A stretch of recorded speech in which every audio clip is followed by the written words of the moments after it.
Welcome back! If you're still thinking about what to serve for Christmas, look no further than this apple pie.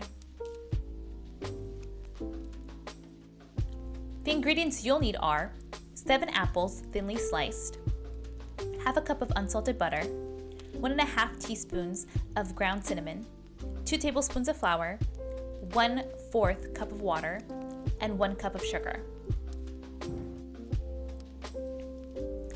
The first thing to do is to make your dough. Go check out our video for blueberry pie for that dough recipe. While that's in the fridge, we can get started on the filling. Start by melting the butter in a saucepan. Then whisk in your flour and mix for about a minute.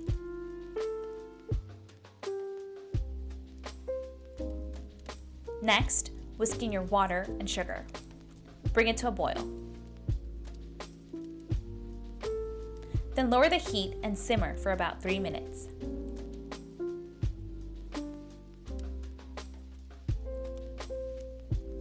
In a separate bowl, toss in your apples and mix in the cinnamon. Then pour the sauce you made earlier and mix it well.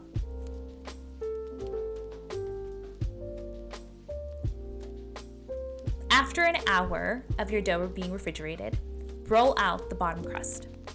To give this a Christmas touch, roll out the top crust and use a Christmas tree cookie cutter. Then place them on top of the apple pie.